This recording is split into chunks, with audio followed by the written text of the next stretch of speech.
बंदी छोड़ सतगुरु रामपाल जी परमेश्वर जी की जय हो। परम पिता परमात्मा सारी सृष्टि के रचनहार कुल मालिक असंख्य ब्रह्मांडों के स्वामी जगत गुरु तीनों लोकों में प्रवेश करके सबका भरण पोषण करने वाले राजाधीराज आत्माधार नाथों के नाथ देवों के देव महादेव सर्वेश्वर महेश्वर मृत्युंजय अजरो अमर आदि अनादि सनातनी प्रभु जगत पिता जगदीश्वर श्री श्री 1008 की उपाधि के वास्तविक अधिकारी अकाल मूर्त शब्द स्वरूपी राम वासुदेव सर्वगतम परम पूज्य प्रथम पूज्य परम संत परम पुरुष परम धनी परम दयालु सत्य कबीर हक्का कबीर अल्लाहु कबीर अल्लाहु अकबर बाखबर अल्लाह ताला जगत के तारणहार जगत के मुक्तिदाता जगत के जगन्नाथ हारे के सहारे हिंदुओं के राम मुसलमानों के अल्लाह सिखों के वाहिगुरु ईसाइयों के मसीह दया के सागर दयानिधि करुणा के सागर करुणानिधि स्वयंभू परिभू संकट मोचन कष्ट हरण मंगल करण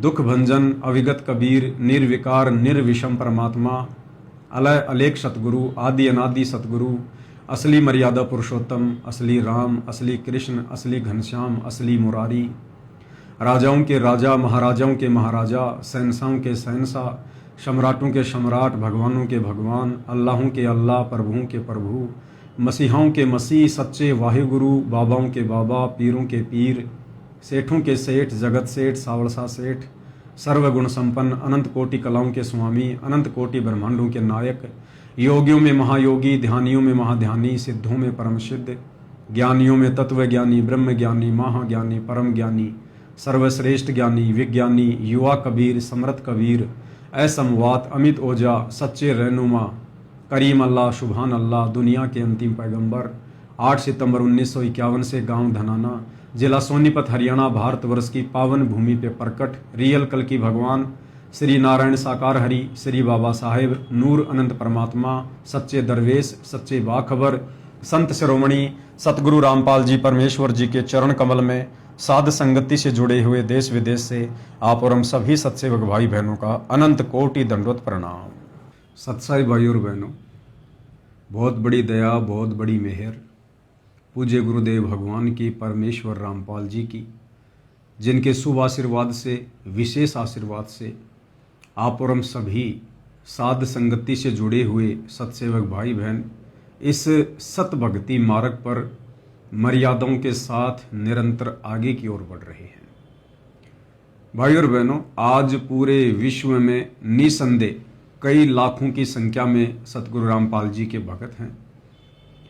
उन लाखों भक्तों में से जो विशेष दया विशेष मेहर साध संगति से जुड़े सत्सेवक भाई बहनों के ऊपर गुरुदेव की हो रही है, ये अविश्वसनीय है। क्योंकि ये कलयुग की बिचली पीढ़ी का समय है, पूर्ण मोक्ष प्राप्ति का समय है। और इस समय भाई और बहनों, परमेश्वर केवल इस भक्ति मार्ग पर उन्हीं आत्माओं को दृढ़ करेगा, उन्हीं आत्माओं के लिए परमात्मा सो यत्न करेगा, काल से लड़ेगा, जिन आत्माओं को सतगुरु रामपाल जी परमेश्वर जी ने सतलोक लेकर जाना होगा। देखो, ये भक्ति मार्ग एक विद्यालय की भांति है। जिस प्रकार एक स्कूल में हजारों की संख्या में बच्चे एडमिशन लेते हैं, लेकिन कितने बच्चे पास होते हैं, कितने बच्चे फर्स्ट डिवीज़न आते हैं, कितने सेकंड डिवीज़न आते हैं और कितने बच्चे मेरिट में आते हैं। तो ठीक इसी प्रकार ये जो सतगुरु रामपाल जी परमेश्वर जी का सत्संग है, उनका भक्ति मार्ग है, ये एक प्रकार से स्कूल है, कॉलेज है। और इस कॉलेज में पूरा विश्व ही एडमिशन लेगा आने वाले समय में। और उनमें से कितने बच्चे पास होंगे और कितने बच्चे सतलोक जाने के लिए तैयार होंगे, ये भाई और बहनों इस ज्ञान को समझने के बाद उस भगत के बुद्धि विवेक के ऊपर निर्भर करेगा कि परमेश्वर कितनी आत्माओं को सेलेक्ट करके सतलोक लेकर जाएंगे। तो इस भक्ति मार्ग पर जो सबसे बड़ी गलती हम कर देते हैं, हर किसी को भगत समझने की। जिसके गले में संत रामपाल जी का लॉकेट देखा या जिसके हाथ में संत रामपाल जी का रक्षा सूत्र देखा या जिसने अपने मुख से एक बार सत साहिब बोल दिया, नादानी में हम लोग उसको भगत समझ बैठते हैं। लेकिन भाई और बहनों, भगत कौन है, इस बात का निर्णय वो लॉकेट, वो रक्षा सूत्र या मुंह से बोला गया सत साहिब शब्द नहीं करेगा। संत रामपाल जी की वो भगत मर्यादाओं में कितना है, संत रामपाल जी की वो भगत शिक्षाओं पर कितना चल रहा है, सतगुरु रामपाल जी को वो भगत कितना समझ पाया है, और सतगुरु रामपाल जी के द्वारा जो शास्त्र अनुकूल भक्ति साधना दी गई है, इस पर मर्यादा में रहकर दृढ़ता के साथ वो भगत कितना चल पा रहा है। इस आधार से निर्णय होगा कि वो भगत है या भगत होने के बावजूद अभी वो जगत ही है। तो भाई और बहनों, सतगुरु रामपाल जी परमेश्वर जी का ये सत भक्ति मार्ग दुनिया के अन्य भक्ति मार्गों से अलग है, डिफरेंट है, भिन्न है। इस भक्ति मार्ग की मर्यादा, इस भक्ति मार्ग के नियम बहुत अनोखे हैं, विचित्र हैं, लेकिन शास्त्रों के अनुकूल हैं। तो भाई और बहनों, समझने में थोड़ा समय लगेगा, इसलिए जल्दबाजी बिल्कुल भी ना करें, तुरंत किसी भी बात पर कोई भी कमेंट ना दें, निर्णय ना करें, अपने आप को थोड़ा समय दें, बात के ऊपर विचार करें, विमर्श करें, चिंतन मनन करें, हो सके तो किसी से सलाह लें, उसके बाद निर्णय कीजिए कि मैं सही हूं या गलत हूं। तो भाई और बहनों, सतगुरु रामपाल जी के पंथ में वर्तमान में 2 पार्ट बन चुके हैं। इन बातों का बार बार जिक्र करना इसलिए जरूरी हो जाता है क्योंकि भीड़ बहुत ज़्यादा बढ़ चुकी है, और इस भीड़ में कितने भगत हैं और कितने लोग भक्ति का ढोंग कर रहे हैं, ये भी बताना ज़रूरी हो जाता है। तो सन 2014 बरवाला कांड के बाद संत रामपाल जी की संगत में 2 पार्ट बन गए, यानी संगत 2 भागों में विभाजित हो चुकी है।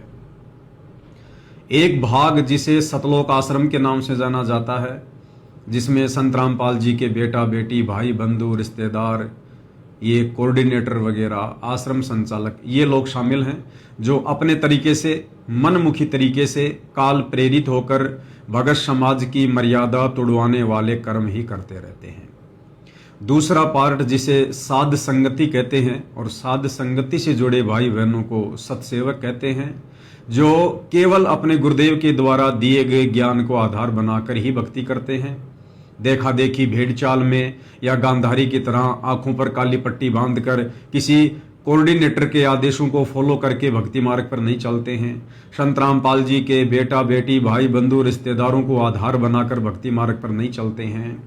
गुरुदेव ने हमें क्या शिक्षा दी है, क्या दीक्षा दी है, सत्संग में किस प्रकार से भक्ति नियम बताए हैं, मर्यादा बताई है, क्या क्या सावधानियां बताई हैं, उन तमाम बातों को आधार मानकर वर्तमान में उनकी गैर हाजिरी में घर को ही सतलोक आश्रम बनाकर और अपने गुरु को ही अपना इष्ट मानकर, आराध्य देव मानकर, कबीर देव मानकर हम मर्यादा में रहकर भक्ति करते हैं। अब भाई और बहनों, जब साध संगति से जुड़े भाई बहन अपने घर को सतलोक आश्रम बनाकर और अपने गुरुदेव भगवान को प्रसन्न करने के लिए, खुश करने के लिए, उनकी मेहर प्राप्त करने के लिए जो भक्ति साधना करते हैं, जैसे कि अपने पूज्य गुरुदेव भगवान को ही अपना इष्ट मानना, आराध्य देव मानना, कबीर देव मानना, अपने गुरु के अलावा हम अपने घर में और किसी फोटो को जगह नहीं देते हैं। हमने गरीबदास जी की फोटो को, दादा गुरु जी की फोटो को, दाढ़ी मूछ वाले नकली कबीर की फोटो को, इन तमाम फोटोओं को हम साध संगति से जुड़े भाई बहनों ने घर से बाहर निकाल दिया है। हम केवल एकमात्र अपने गुरुदेव को ही दंडोत प्रणाम करते हैं, एकमात्र अपने गुरु का ही जयकारा लगाते हैं। गीता अध्याय 3 श्लोक 13 के अनुसार गुरु को इष्ट मानकर हम उन्हें भोग लगाते हैं, उसके बाद भोजन ग्रहण करते हैं। सुबह और शाम के समय गुरुदेव की वाणी के अनुसार कि पाती पंच पोहप कर पूजा, देव निरंजन और न दूजा, अपने गुरु को परमात्मा मानकर हम 5 दीपक वाली थाल के साथ गुरु की आरती उतारते हैं। अपने गुरु के ऊपर चवर करते हैं श्रद्धा भाव से, उन्हें परमेश्वर मानकर। घर घर में गुरुदेव भगवान के आसन लग गए हैं, बेड लग गए हैं। तो इन तमाम भक्ति क्रियाओं को देखकर, जो कि साध संगति में हो रही हैं। जो दूसरा पार्ट है सतलोक आश्रम वाले, तो सतलोक आश्रमों से जुड़े भाई बहन इन तमाम प्रकार की साध संगति से जुड़े भाई बहनों की भक्ति क्रियाओं को देखकर और अज्ञानता के चलते अपने मन में कुछ शंकाएं उत्पन्न कर देते हैं। हालांकि उनकी इच्छा करती है कि हम भी गुरु जी को भोग लगाएं, बहुत अच्छा लगता है, हम भी गुरुदेव भगवान की 5 दीपक वाली थाल के साथ प्रतिदिन आरती उतारें। क्योंकि जब साध संगति की वीडियो भाई बहन देखते हैं तो उनके अंदर एक हिलोर उठती है, उनकी आत्मा उन्हें कहती है कि तुम भी आरती उतारो, यही तो तरीका है गुरु को प्रसन्न करने का। लेकिन सतलोक आश्रम से जो संत रामपाल जी के परिवार वाले हैं, कोऑर्डिनेटर हैं, नामदान संचालक हैं, उन लोगों के डर के कारण, उन लोगों के दबाव के चलते बेचारी नादान संगत इन भक्ति क्रियाओं को करने में असमर्थ हो जाती है, डर जाती है, भयभीत हो जाती है। अब ये डर लगना, भयभीत होना भाई और बहनों, ये कहीं न कहीं ज्ञान की कमी को दर्शाता है।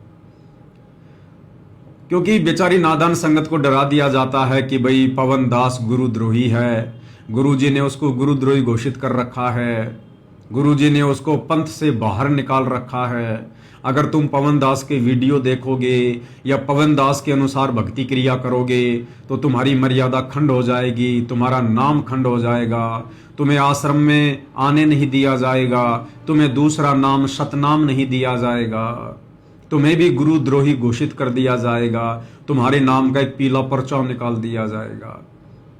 तो इस प्रकार से बेचारी नादान संगत को डरा दिया जाता है, धमका दिया जाता है। लेकिन उन तमाम आत्मा इस बात को स्वीकार करती है कि हाँ, हमने भी गुरुदेव की आरती उतारनी चाहिए, गुरुदेव के ऊपर चवर करना चाहिए, अपने एकमात्र गुरुदेव भगवान का ही जयकारा लगाना चाहिए, गुरुदेव के चरणों की सेवा करनी चाहिए, गुरुदेव के घर में बेड लगाने चाहिए। लेकिन वो डर के मारे चुप हो जाते हैं। और उसके बाद वो क्या करते हैं, जब हम सत्सेवक भाई बहन लाइव आते हैं तो वो नादान संगत जो सतलोक आश्रम वालों के पीछे आंखों पर काली पट्टी बांध के चल रही है, वो कमेंट्स करती है कि भाई हमने गुरुजी के सत्संग में सुना है जिसमें गुरुजी ने कहा है कि ये दास जितना बताए केवल उतना ही करो, इससे ज्यादा अपना दिमाग मत लगाओ। अगर तुम्हें ज्ञान समझ में आ गया हो या इस बात का विश्वास हो गया हो कि ये दास जो कह रहा है बिल्कुल सत्य है।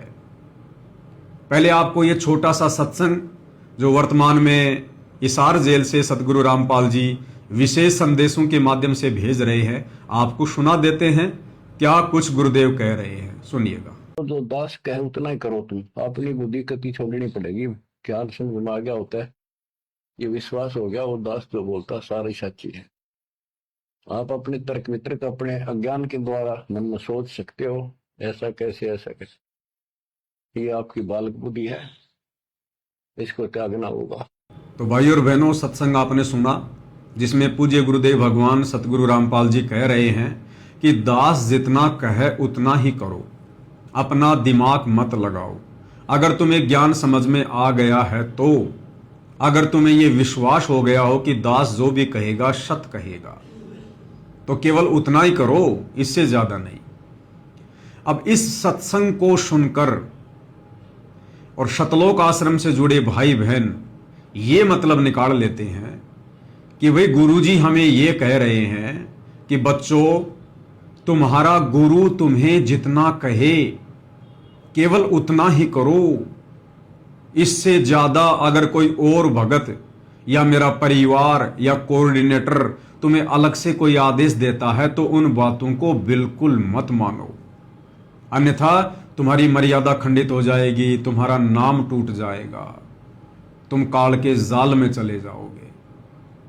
और इस सत्संग को आधार बनाकर फिर हम साध संगति से जुड़े सत्सेवक भाई बहनों को ब्लेम करते हैं कि भाई तुम साध संगति वाले गलत कर रहे हो, तुम लोग तो वो कर रहे हो जो पवनदास कह रहा है, जैसे गुरुदेव को भोग लगाना, गुरुजी की आरती उतारना, गुरुजी के ऊपर चवर करना, एकमात्र गुरुजी को ही दंडवत प्रणाम करना, एकमात्र अपने गुरु का ही जय जयकार करना, जयकारा लगाना, ये तमाम प्रकार की क्रियाएं जो तुम कर रहे हो ना, ये तुम पवन दास के कहे अनुसार कर रहे हो। जबकि गुरु जी क्या कह रहे हैं कि दास जितना कहे उतना ही करो, अपना दिमाग मत लगाओ। अगर तुम्हें ज्ञान समझ में आ गया है तो, यदि तुम्हें दास के ऊपर विश्वास है तो। अब भाई और बहनों, दो बातें हैं। सतगुरु रामपाल जी साक्षात पूर्ण ब्रह्म परमेश्वर हैं और पहली बार इन्होंने इस कलयुग की बिचली पीढ़ी में अपने मूल ज्ञान का, अपने तत्व ज्ञान का, इस विशेष ज्ञान का खुलासा किया है, प्रचार किया है। आज से पहले तो हम केवल अज्ञान ही सुन रहे थे। अब ये तत्व ज्ञान जैसे ही हमारी आंखों के सामने आया तो भाई और बहनों, ये तत्व ज्ञान इतना जल्दी एकदम से समझ में नहीं आता है।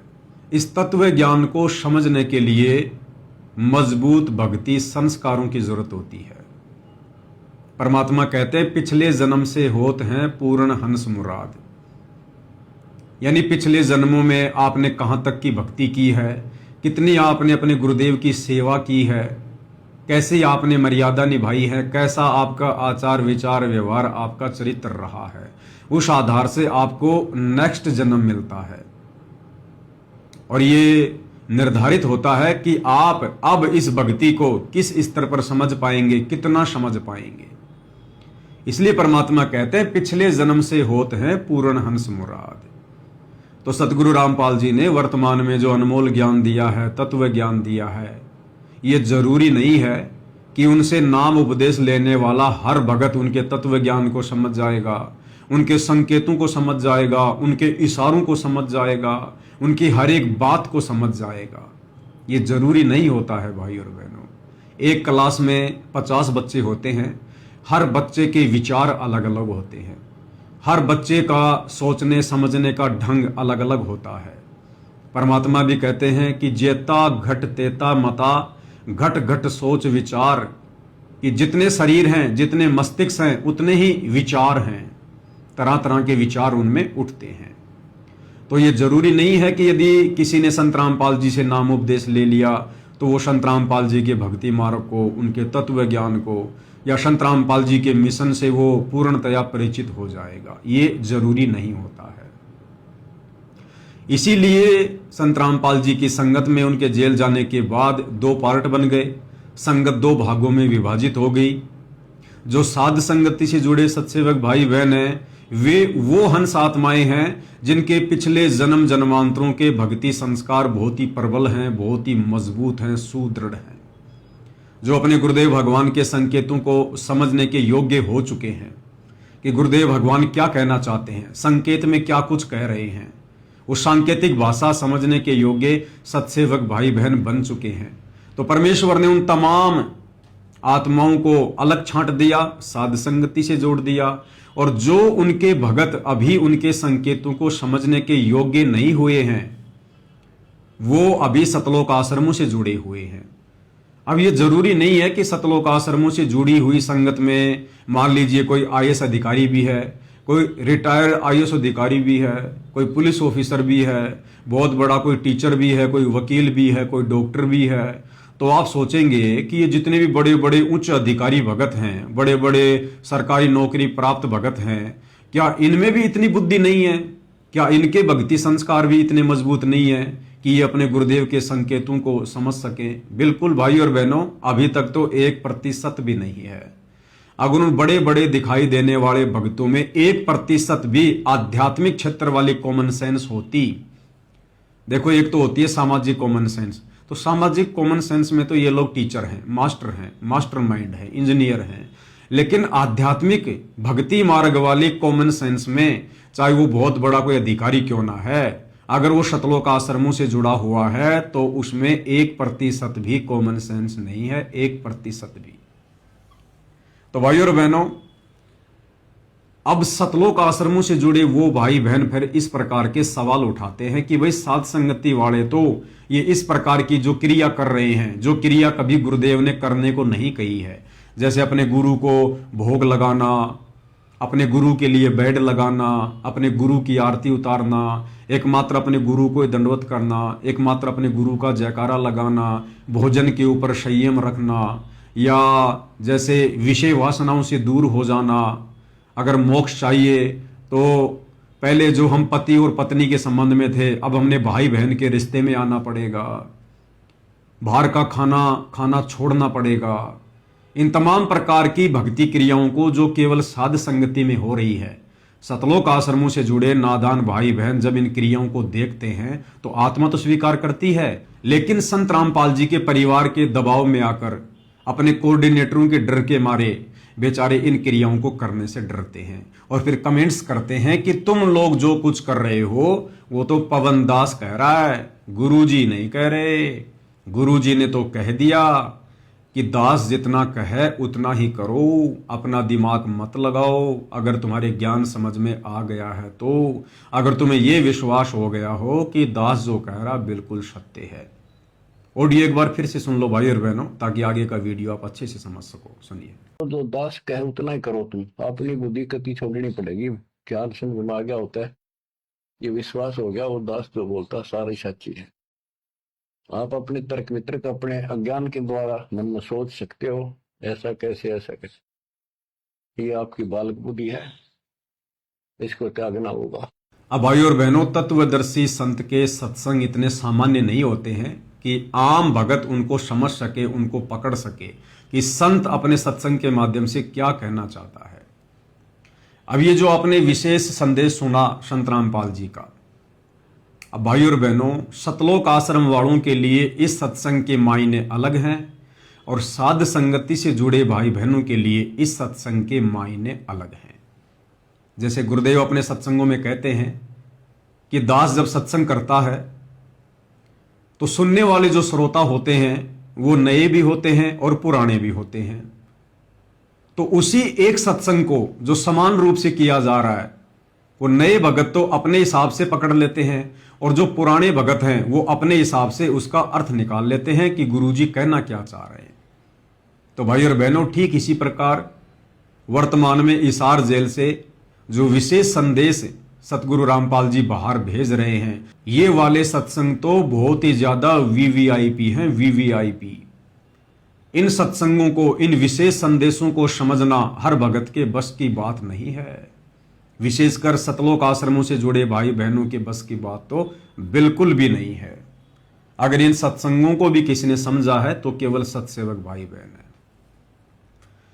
तो जिस सत्संग को सुनाकर सतलोक आश्रम से जुड़े भाई बहन साध संगति से जुड़े भाई बहनों को ब्लेम करते हैं कि तुम तो पवन दास के अनुसार कर रहे हो, ऐसा बिल्कुल भी नहीं है। देखो भाई और बहनों, इस सत्संग को गुरुदेव ने दो प्रकार से समझाया है। सतलोक आश्रम से जुड़े नादान भगत भाई बहनों के लिए, नादान भगत भाई बहन मैं क्यों कह रहा हूं, क्योंकि जो भगत अपने गुरु को मानुष मानता है, अपने जैसा एक व्यक्ति मानता है, इंसान मानता है, मां के गर्भ से जन्म लेकर आया हुआ एक व्यक्ति मानता है, वो भगत नादान भगत की श्रेणी में होता है। जो अपने गुरु को इष्ट नहीं मानता, अपने गुरु को अपना आराध्य देव नहीं मानता, या अपने गुरु के अलावा किसी और को परमात्मा मानता है, तो वो नादान भगत की कैटेगरी में होता है। और ये सारे के सारे अवगुण सतलोक आश्रमों से जुड़े भाई बहनों में भरे पड़े हैं। क्योंकि सतलोक आश्रमों से जुड़े भाई बहन अपने गुरु को परमात्मा नहीं मानते। अगर अपने गुरु को परमात्मा मानते तो उन भक्तों के घरों में, उनके दरबार में, उनके गले के लॉकेट में और इन सतलोक आश्रमों में फिर गुरु के अलावा किसी और की फोटो नहीं होनी चाहिए। जैसे दाढ़ी मूछ वाले कबीर की फोटो, अगर आपने गुरु को कबीर मान लिया, इष्ट मान लिया, भगवान मान लिया, फिर दाढ़ी मूछ वाला कबीर कौन है भाई?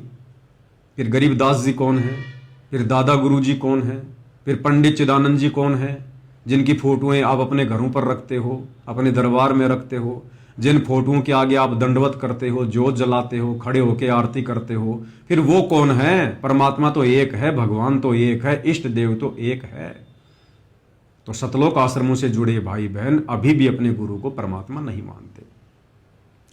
तो ये जो विशेष संदेश है जिसमें गुरुदेव कह रहे हैं कि आप उतना ही करो जितना दास कह रहा है, तो सतलोक आश्रम से जुड़े भाई बहनों के लिए संत रामपाल जी का यह कहना है कि ए नादान प्राणियों, गुरु को मानुष मानने वाले भक्तों, तुम केवल उतना ही करो जितना तुम्हारा गुरु कह रहा है, ये दास कह रहा है। संत रामपाल जी अपने आप को दास कहकर संबोधित कर रहे हैं कि ये दास जितना कह रहा है तुम उतना ही करो। क्यों? क्योंकि सतलोक आश्रम से जुड़े भाई बहन और संत रामपाल जी का परिवार संत रामपाल जी को दास मानता है, उन्हें भगवान नहीं मानता, उन्हें कबीर नहीं मानता, संत रामपाल जी को कबीर का दास मानता है, कबीर का भेजा हुआ अवतार मानता है, कबीर के द्वारा भेजी गई एक विशेष हंस आत्मा मानता है। इसलिए संत रामपाल जी सतलोक आश्रमों से जुड़े भाई बहनों को ये कह रहे हैं, अपने आप को दास कहते हुए, कि ये दास यानी तुम्हारा गुरु जितना कह रहा है तुम उतना ही करो। अगर इससे ज्यादा मेरे परिवार के कहने पे करोगे, किसी कोऑर्डिनेटर के कहने पर करोगे, किसी नामदान संचालक के कहने पर करोगे तो तुम्हारी मर्यादा टूटेगी, तुम्हारी मर्यादाएं खंड खंड हो जाएंगी और तुम भक्ति मार्ग से नीचे गिर जाओगे, क्योंकि अभी तुम्हारा बौद्धिक विकास उस स्तर का नहीं है कि तुम अपने गुरु के संकेतों को समझ सको और अपनी भक्ति को बचा सको। इसलिए तुम केवल इतना ही करो जितना ये दास अर्थात तुम्हारा गुरु कह रहा है। लेकिन भाई और बहनों, आश्रमों से जुड़े भाई बहन उतना भी नहीं कर रहे जितना कि इसार जेल से संत रामपाल जी कह रहे हैं। संत रामपाल जी के इस सत्संग की भी ढंग से पालना आश्रमों से जुड़े भाई बहन नहीं कर रहे हैं। अगर करते तो बताओ फिर संत रामपाल जी ने कब कहा कि भाई धनाना गांव में संगत के दान धर्म से तकरीबन 1 करोड़ रुपए की लागत से एक बैडमिंटन खेलने का स्टेडियम बना दो, ताकि धनाना गांव के बच्चे बैडमिंटन खेलें, अपना समय बर्बाद करें, अपने श्वासें बर्बाद करें। बताओ संत रामपाल जी ने किस सत्संग में कहा, किस पुस्तक में कहा, या सतलोक आश्रम के अंदर आने वाले किस ऑडियो वीडियो में कहा? कब कहा संत रामपाल जी ने कि बैडमिंटन का स्टेडियम बनाना चाहिए? तो ये नादान संगत तो उतना भी नहीं कर रही जितना गुरु इनको आदेश दे रहा है। फिर इन्होंने क्या किया? हरियाणा के जाट आरक्षण में लाखों भक्तों को बैठा दिया। भक्तों के ज्योति पाठ और दान का पैसा जाट आरक्षण संघर्ष समिति को चंदे के रूप में दिया गया। आम जाट आरक्षण में मैं अध्यक्षता रोहतक जिले का, जब इसने हमारे साथ महाराज ने साथ दिया था तो इसने मारते ही 25 लाख रुपए दिए थे उस टाइम पे। गद्दी छोड़ सदगुरु रामपाल जी भगवान जी की जय हो। जब हम दिल्ली कूच करने खातिर तैयार हुए, 19 तारीख का संदेश आ गया, भाई आ जाओ फैसला होगा। जब महाराज जी ने बहादुरगढ़ में बैंकेट हॉल में 2 हॉल में 3-3 ट्रेली गुलदाना बना दिया था। गद्दी छोड़ सदगुरु रामपाल जी भगवान जी की जय हो। भाई दिल्ली जो खाना खर्चा होगा तुमने कोई जरूरत नहीं, हम अपने दौड़ कराएंगे। संत रामपाल जी ने जो आपको समर्थन दिया, इस बारे में आपकी क्या राय है? हमारा संत रामपाल जी को और उसकी संगत को बहुत बहुत धन्यवाद। और उन्होंने हमें आज 11 लाख रुपए चंदा देकर भी आंदोलन में भी मदद की। अब बताओ संत रामपाल जी ने कौन से सत्संग में कहा कि हमने किसी आरक्षण का समर्थन करना चाहिए? कौन सी पुस्तक में लिखा है कि हमने किसी के धरने पर जाकर बैठना चाहिए? या हिसार जेल से आने वाली किस ऑडियो वीडियो में कहा कि जाट आरक्षण का समर्थन मैंने ही किया था? बच्चों, मैंने तुम्हें कहा था कि तुम वहां जाकर बैठो। तो सतलोक आश्रमों से जुड़े भाई बहन तो वो भी नहीं कर रहे, उतना भी नहीं कर रहे जितना उनका गुरु उन्हें कह रहा है। राजस्थान का गैंगस्टर आनंदपाल सिंह जो पुलिस एनकाउंटर में मारा जा चुका है, राजपूत समाज उसको शहीद का दर्जा दिलवाने के लिए, उसके एनकाउंटर की सीबीआई जांच करवाने के लिए राजपूत करणी सेना के साथ मिलकर राजस्थान के अजमेर में और हरियाणा के भिवानी में बहुत बड़ी रैलियों का आयोजन किया करते थे। और उन रैलियों में सतलोक आश्रम से जुड़े संत रामपाल जी के परिवार ने, कोऑर्डिनेटरों ने नादान संगत को हजारों की संख्या में बैठा दिया। और राजस्थान के अजमेर की राजपूत करणी सेना की रैली में तो सतलोक आश्रम सोजत वालों ने 5 लाख रुपए भी चंदे के रूप में दिए। जयपुर में सरकार ने वादा किया था और उसके लिए भी मैं समर्थन पत्र लेके पहुंचा था। प्रेस कॉन्फ्रेंस में वो समर्थन पत्र हमने सौंपा था कि फर्जी एनकाउंटर की सीबीआई जांच का संत रामपाल जी के लाखों अनुयायी समर्थन करते हैं।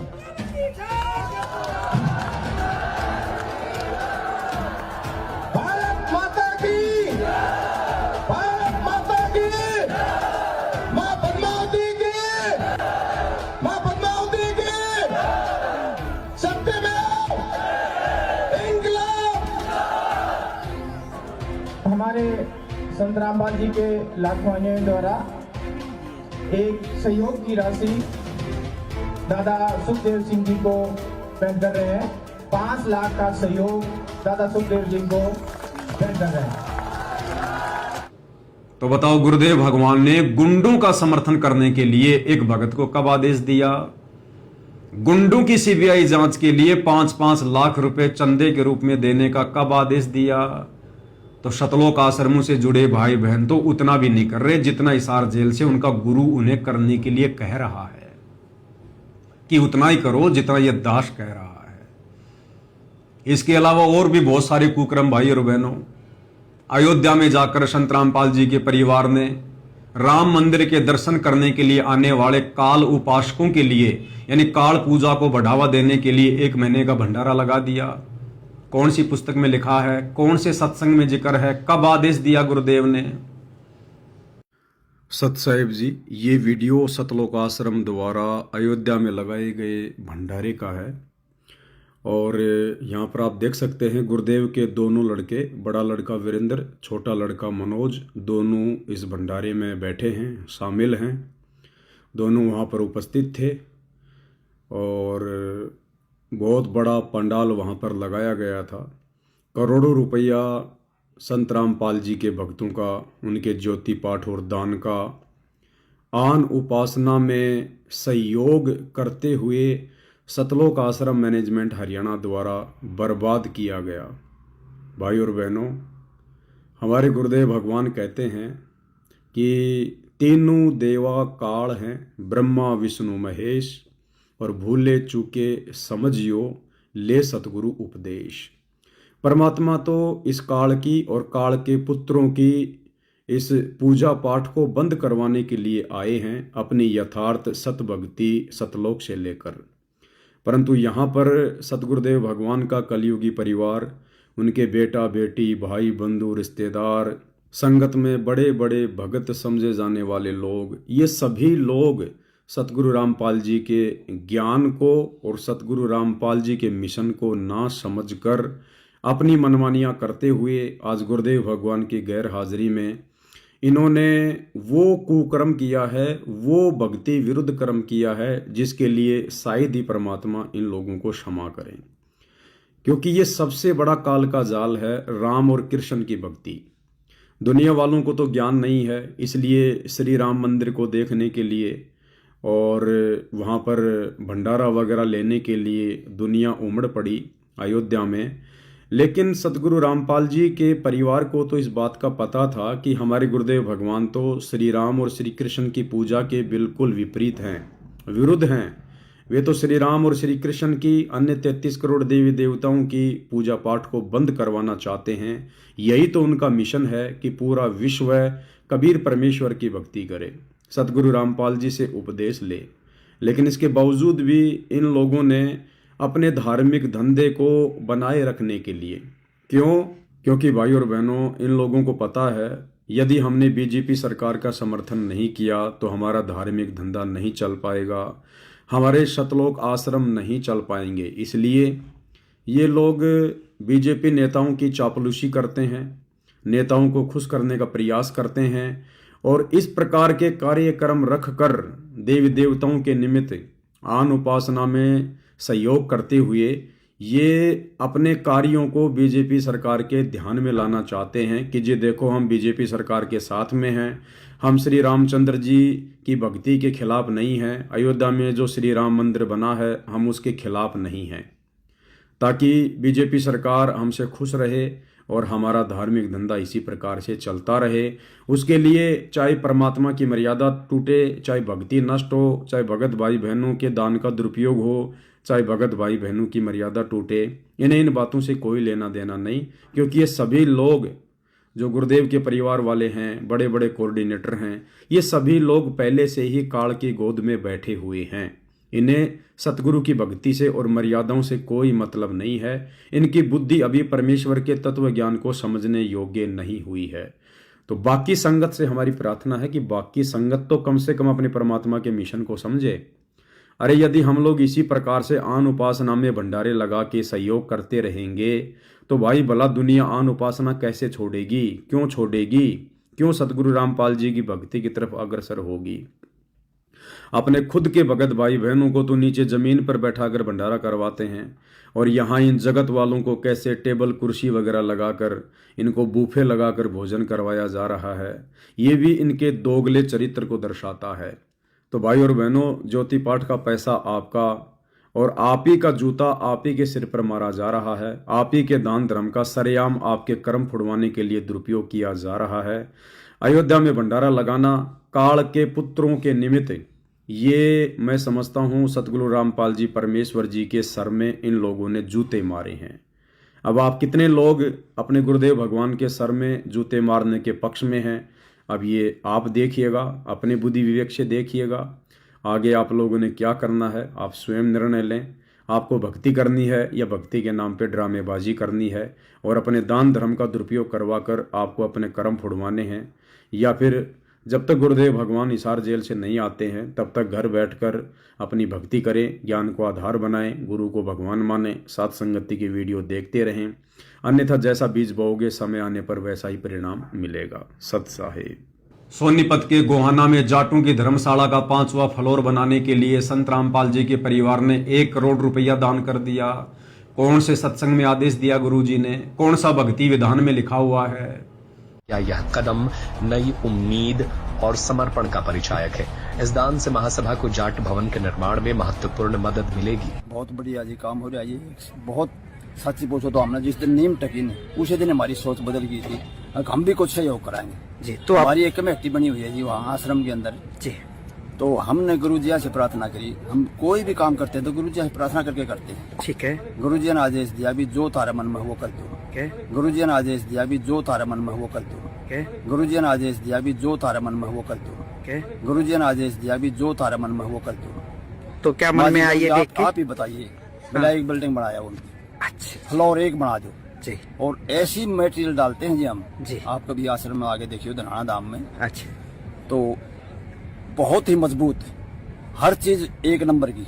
अच्छा 2 नंबर की चीज हमारे पास नहीं मिलेगी, खाने में भी नहीं मिलेगी। एक तो ये तो मटेरियल है जी, मटेरियल है। तो हमारी एक सोच है आगामी ऊपरली बिल्डिंग को हमारे गुरु जी के आदेश से हम इसको बनवाने के लिए आए। तो जाट महासभा जो काम कर रही है उससे प्रभावित होके आप ये बात कह रहे हैं ना? बिल्कुल प्रभावित होके। अन्नपूर्णा जैसी मुहिम जिसमें कई करोड़ों के मोटर और पाइप दे दिए गए, ये फ्री में देना संत रामपाल जी ने कौन से सत्संग में कहा है? कई जगत वालों के 15-15 लाख में 10-10 लाख में मकान बना दिए गए। संत रामपाल जी ने कौन से सत्संग में कहा है कि आपने इस प्रकार से लोगों के मकान बनाने हैं? संत रामपाल जी तो भिखारी को भी 1 नया रुपया देने से मना करते हैं, भिखारी को भी मकान बनाकर देने से मना करते हैं, भिखारी को भी जा जाकर भोजन खिलाने से मना करते हैं। अगर आप परोपकार करना चाहते हैं, आपके दिल में दया है प्राणियों के प्रति, तो मानव शरीरधारी प्राणी को मनुष्य जीवन प्राप्त करवा दे। बुरा वो भी नहीं है जैसे एक पक्षी है, अपने घर पर दाने डाल दो, कुत्ता आता है रोटी डाल दो, अपने ही घर पर डालो, कहीं विशेष स्थानों पर मत भटको, ये व्यर्थ है। और अतिथि आता उसको भोजन करवा दो, कोई भी मांगने वाला आता उसको मत दो, उसको पैसा मत दो, कई भक्त कहते हैं ये तो फिर हमारे दिल में दया खत्म हो जाएगी यदि हम भिखारी को पैसा नहीं देंगे। परमात्मा कहते हैं दया का प्रयोग भी विधिवत करने से ही लाभ होगा, अन्यथा वो आपका भी भक्ति नाशक और दूसरे का भी हानिकारक, दूसरे को भी हानि कर देगा। जैसे फिर ये अन्नपूर्णा मुहिम के तहत घर घर जाकर राशन बांटना, ये कौन से सत्संग में है, कौन सी पुस्तक में लिखा है गुरुदेव ने, कौन से भक्ति विधान में है, कब किया गुरुदेव ने आज से पहले? तो शतलोक आश्रमों से जुड़े भाई बहन, जो साध संगति से जुड़े भाई बहनों को ब्लेम करते हैं, उनको जरा अपनी गिरेबान में झांक लेना चाहिए कि तुम क्या कर रहे हो वर्तमान में। अगर हम सत्सेवक भाई बहन गलत कर रहे हैं तो तुम भाई आश्रमों से जुड़े भाई बहन क्या सही कर रहे हो? अरे नादानो, तुम तो अपने गुरुदेव की उन बातों को भी फॉलो नहीं कर रहे जो बातें गुरुदेव तुम्हें कह रहे हैं। हम सत्सेवकों ने कम से कम तुम्हारी तरह इतनी नादानी दिखाकर, मूर्खता दिखाकर गुरु को नाराज तो नहीं किया। हमने स्टेडियम बनाने में किसी का सहयोग नहीं किया, हमने मकान बनाने में किसी का सहयोग नहीं किया, हमने किसी भी भंडारे में जो जगह जगह जाकर लगाए जाते हैं उन भंडारों में हमने सहयोग नहीं किया। 2019 में आश्रम वालों ने कांग्रेस को वोट डलवा दिए, हमने सहयोग नहीं किया। 2024 में बीजेपी को वोट डलवा दिए, हमने सहयोग नहीं किया। परशुराम की जयंती में सतलोक आश्रम वालों के द्वारा नादान भक्तों को बैठा दिया गया, हमने तो सहयोग नहीं किया। हरियाणा के मुख्यमंत्री की रैली में, भारत के प्रधानमंत्री की रैली में सतलोक आश्रम से भक्तों को बसों में बैठा बैठा कर भीड़ के रूप में भेज दिया जाता है। हम सत्सेवक भाई बहनों ने तो इस प्रकार से कोई नादानी नहीं दिखाई, कोई मूर्खता नहीं दिखाई, और फिर उल्टा हमारे को ब्लेम कर रहे हो कि तुम सत्सेवक गलत कर रहे हो, जबकि सारी भक्ति विरुद्ध क्रिया और गलत काम आप सतलोक आश्रमों से जुड़े भाई बहन संत रामपाल जी के परिवार के पिट्ठू बनकर भेड़ चाल में चलकर कर रहे हो। तो भाई अपनी गिरेबान में जरा झांक कर देखो कि आप लोग जो भक्ति क्रिया कर रहे हो, क्या ये क्रिया गुरु को प्रसन्न करने वाली है? क्या इन तमाम भक्ति विरुद्ध क्रियाओं को करने से तुम्हारा गुरु नाराज नहीं होगा? क्या तुम्हारी मर्यादा खंडित नहीं हो रही है? क्या सतलोक आश्रम मैनेजमेंट हरियाणा तुम्हें काल के जाल में नहीं फैला रहा है और कहते हैं कि तुम सत्सेवा गलत कर रहे हो? अब भाई और बहनों, बात करेंगे इसी सत्संग को लेकर कि साध संगति से जुड़े भाई बहनों के लिए गुरुदेव का यह सत्संग करने का क्या अर्थ है, क्या मायना है। सतलोक आश्रम वालों के लिए तो गुरुदेव ने कह दिया कि दास जितना कहे उतना ही करो, अपनी बुद्धि मत लगाओ। अगर तुम्हारे ज्ञान समझ में आ गया है तो, यानी तुम्हारा गुरु जितना कहे उतना ही करो। और यही सत्संग संत रामपाल जी ने अपनी विशेष आत्माओं के लिए किस संदर्भ में किया है? साध संगति से जुड़े भाई बहनों के लिए गुरुदेव का आदेश है कि दास जितना कहे उतना ही करो। दास कौन? संत रामपाल जी नहीं। संत रामपाल जी दास केवल सतलोक आश्रमों से जुड़े नादान भक्तों के लिए है, क्योंकि सतलोक आश्रमों से जुड़े भाई बहन अपने गुरु को दास मानते हैं, कबीर जी का दास मानते हैं, भगवान नहीं मानते। तो संत रामपाल जी दास केवल सतलोक आश्रम वालों के लिए है। साध संगति से जुड़े भाई बहनों के लिए संत रामपाल जी दास नहीं है। संत रामपाल जी हमारे लिए कबीर भगवान हैं, हमारे इष्ट देव हैं, हमारे पूज्य देव हैं, हमारे आराध्य देव हैं, सारी सृष्टि के मालिक हैं। तो यही सत्संग, क्योंकि सत्संग तो परमात्मा सबके लिए करते हैं ना, आश्रम वालों के लिए भी होता है, साथ संगत वालों के लिए भी होता है, लेकिन मायने अलग अलग होते हैं। तो यही सत्संग जिसमें गुरुदेव कह रहे हैं कि दास जितना कहे उतना करो। हालांकि मेरे बोलने से पहले सत्सेवक भाई बहन समझ चुके हैं कि इस सत्संग का क्या अर्थ है। इसी को कहते हैं कॉमन सेंस। अपने गुरु के द्वारा किए गए सत्संगों में संकेतों को समझना, क्योंकि एक सत्संग में गुरुदेव ने यह भी तो कहा कि बच्चों अब तुम संकेतों को समझने लग गए हो। किनके लिए कहा? साध संगति से जुड़े भाई बहनों के लिए कहा कि बच्चों अब तुम इस दास के संकेतों को समझने लग गए हो। एक बार सुन लीजिएगा। यानी कुछ देर भी पूरे संत की संगत में आ जा तो ऐसे गजब की बातें बताते हैं वो क्योंकि संत तो बैठते मालिक की चर्चा करेगा, और ऐसी बात का अगर जो अगले के खटके तो अवश्य आत्मा पकड़ जाती है। जो कोयल के बच्चे होते हैं अपनी माँ की बोली तुरंत समझ जाते हैं, एक बार बोलते ही कान खड़े हो जाते हैं उनके, दूसरे बोल पड़ती है तो उड़कर चल पड़ते हैं।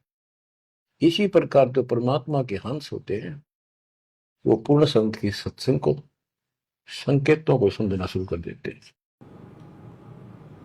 तो भाई और बहनों, गुरु के संकेतों को समझने योग्य केवल सत्सेवक भाई बहन बने हैं। तो यही शब्द साध संगति से जुड़े भाई बहनों को क्या संदेशा दे रहा है? इसार जेल से इस विशेष संदेश के माध्यम से साध संगति से जुड़े भाई बहनों को परमात्मा ये कहना चाह रहे हैं कि साध संगति के लिए मैंने जिस आत्मा को खड़ा किया है, निमित्त बनाया है, इस पवन दास को, तो गुरुदेव कह रहे दास जितना कहे उतना ही करो। क्योंकि हमारे लिए दास कौन है? हमारे लिए दास हमारे भगत भाई है। ये पवन दास आप भाई बहनों के लिए दास है, आप भाई बहन मुझ पवन दास के लिए दास हो। अब हम अपने गुरुदेव को दास नहीं कह सकते, क्योंकि हमें अंदर से पता चल चुका है, इस तत्व ज्ञान से पता चल चुका है, हमारी आत्मा ने स्वीकार कर लिया कि संत रामपाल जी दास नहीं हैं, ये तो दासों के भगवान हैं। दास तो केवल उनके लिए हैं जो अपने गुरु को मानुष मानते हैं। तो यहां गुरुदेव के द्वारा यह कहना कि दास जितना कहे उतना ही करो, तो साध संगति से जुड़े भाई बहनों के लिए गुरुदेव का संकेत है कि इस भक्ति मार्ग पर संगत को दो भागों में विभाजित करके और अपनी विशेष आत्माओं को जो मैंने साध संगति से जोड़ दिया है और साध संगति में संदेशे देने के लिए जिस आत्मा को निमित्त बनाया है, वो मेरा दास यानी ये पवन दास जितना तुम्हें संदेशा दे, जितना तुम्हें कहे, केवल तुम उतना ही करो। भजन करे राम दुहाई रे, भजन करे राम दुहाई रे। गरीबदास जी आंखों में आंसू भर के लिखवाया करते, देखिए बूंदी बने गिर गिला काल में कैसे गुमराह कर रखे बच्चे भगवान के। इनकी आंख नहीं खुलती निकम्या की, परमात्मा आकर चले गए मैं लाग रखने। इब्दास को सेवा दे रखी रहा और क्यों कर समझावा तो वो कौन सी भाषा बोला ने बताओ। परमात्मा आकर चले गए मैं लाग रखने। इब्दास को सेवा दे रखी रहा और क्यों कर समझावा तो वो कौन सी भाषा बोला ने बताओ। परमात्मा आकर चले गए मैं लाग रखने। इब्दास को सेवा दे रखी रहा और क्यों कर समझावा तो वो कौन सी भाषा बोला ने बताओ। कित फंसका बैठिए तुम आँख खोल लो, पता मेरा के लागू हो तो क्या भगवान के लगते थे, फिर सब कुछ लगते हो तो मितांबर मिट रहे हैं तुम्हारे लिए। यानी वो सब कुछ तो हमने करना ही करना है जो हमारे गुरुदेव ने सत्संगों में कह रखा है। वो भक्ति क्रिया, वो नियम मर्यादा, वो तो सारी हमने निभानी है। इसके अलावा गुरु की मेहर प्राप्त करने के लिए जो भक्ति क्रिया करनी होती है, गुरु का विशेष आशीर्वाद प्राप्त करने के लिए, गुरु की विशेष रजा प्राप्त करने के लिए, जिस मेहर के बिना हम शतलोक नहीं जा सकते। क्या कहते हैं गुरुदेव? इन बाता के पाइए कर सतगुरु नजर निहाल, राजी कर सतगुरु रूठेनु। तो सतगुरु की विशेष मेहर प्राप्त कैसे होती है? एक छोटा सा सत्संग आपको सुनाते हैं जिसमें गुरुदेव क्या कह रहे हैं। खाली गुरु से नाम लेकर भक्ति करने से गुरु की विशेष मेहर, विशेष आशीर्वाद प्राप्त नहीं होता। विशेष मेहर प्राप्त करने के लिए क्या करना पड़ेगा, ये छोटा सा सत्संग आपको बताएगा, सुनिए। कहते हैं तुम्हारा जो कल्याण कैसे होगा कि सतगुरु जो तत्वदर्शी संत है उसको नजर निहाल कर के इतना उनके अनुसार उनके मर्यादा में चल के वो तेरे ऊपर गदगद हो जाए। वो संत के मेरी प्यारी आत्मा परमात्मा को पाने के रास्ते पर बिल्कुल सही चल रही है। तो अंदर से जो एक हिलोर आती है संत के अंदर से, जिस भक्त की, जिस बहन भाई की क्रियाओं से जो प्रसन्न हो जाता है कि ये सही मर्यादा में चला, तो वो जो एक रजा आती है उसके बाद फिर एक उसकी प्रति एक कसक जाती है कि बहुत अच्छी, और परमात्मा अपने बच्चे पर मेहर रखना, ऐसे ही चले। तो वो एक आशीर्वाद आपको एक्स्ट्रा मिलता है जिसको ग्रेस मार्क कहते हैं। तो यहां कहते हैं इन बातों के पाइए कर सतगुरु नजर निहाल है। मान ले तन यो ज्ञान भी हो गया कैसे ऐसे होता तो, और सतगुरु नजर निहाल हुआ नहीं, तुझे सार नाम और फिर सार शब्द मिला नहीं तो भी बात बिगड़ेगी।